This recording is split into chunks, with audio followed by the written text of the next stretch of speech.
I'm Morgan and welcome to the Ramblin' Bee.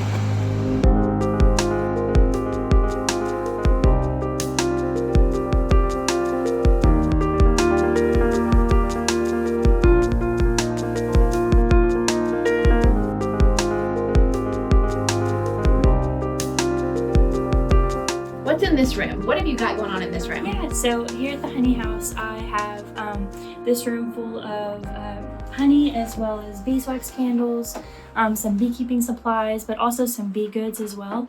I lovingly call them that just because they're bee themed. So in a honey shop, I thought it'd be perfect to have some teas. So I feature some local tea makers. There's some in the other room as well, but there's High Garden. And then I also have things like ceramic goods for the beeswax candles that are from a local ceramic artist. And then things like these cards here are made of seed paper and they're pollinator seeds. Yeah. And then I have some seeds as well for pollinators. So here at the honey house, I also offer some beekeeping supplies such as hive tools and smokers, some bee suits, and then we also have, this way we have some bottom boards currently, and then the boxes are at a different location, but here's just part of the beekeeping supplies. Okay, so this is a beautiful display of honey, first and foremost, at the Ramblin' Bee in Gallatin. And so it looks like you've got some, says local honey.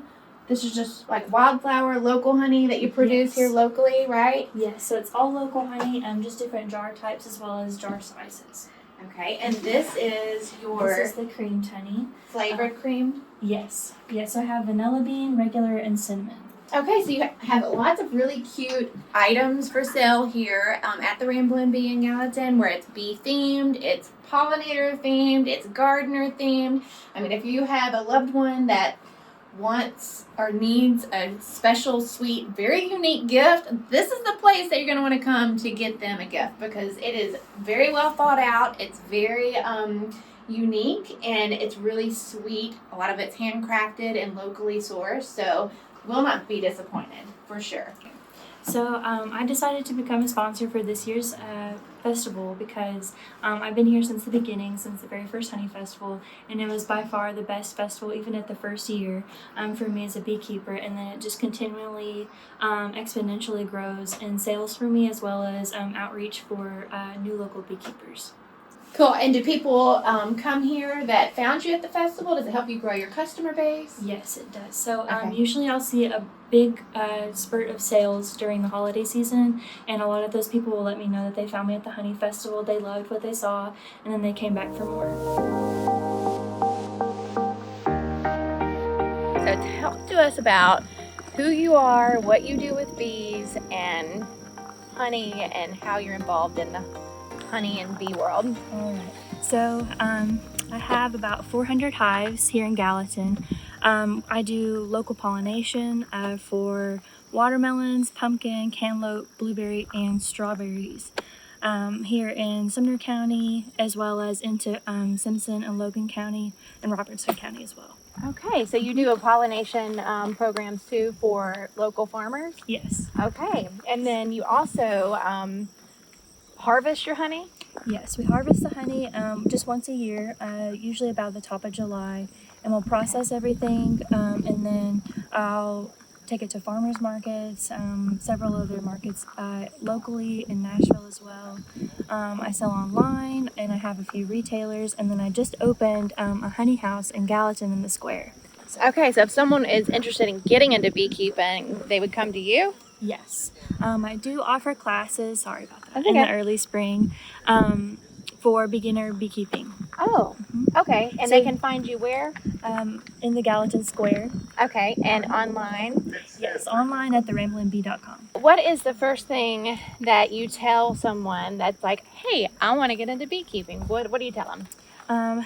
Join your bee club, but also educate yourself. I think it's important to gather as much information as you can about bees before you jump all in, whether it be just a local person that you can mentor under, put on a bee suit and get in there, and see it in person before you jump, as well as, YouTube is a great place to learn too. You can see all kinds of beekeepers from around the world, different regions, how their seasons flow, and just watching bees for a whole year and seeing how each season works for them and how you can help them through each season is really a helpful thing to know before you get them. So you only harvest your honey once a year. Yes, so I like to only take as much as they will allow to give. I don't take too much from each hive because that is their stores and they work really hard for it. So I like to just leave some and take some, but also I don't take in the fall like some beekeepers do here locally. I like them to keep their stores for the winter, for that goldenrod honey season. I leave that all for them. Okay, so you leave all the goldenrod honey for the bees. Yes. Wow, that's very generous. They work hard for me, so I want to give back to them. Oh, that's so sweet.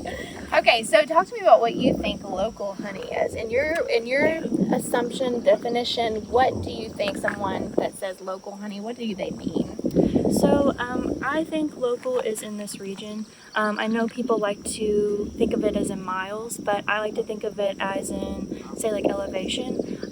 Different elevations will put out different flowers, but here in this region, I think that despite the difference of variation of elevations, the flowers are about the same. They just come up at different times. So the honey will look a little different in different parts of this region just because when they gather it, what they've been gathering makes it different colors. How do you prevent yourself from being stung when harvesting your honey? That's a hard one. I mean, you are taking what they've made for themselves. So I don't get too upset when they sting me just because, they're doing their job, so I can't get mad at them for doing their job. But I do always take the empty honey frames back to them to clean and then put more in. Do you add anything to your honey?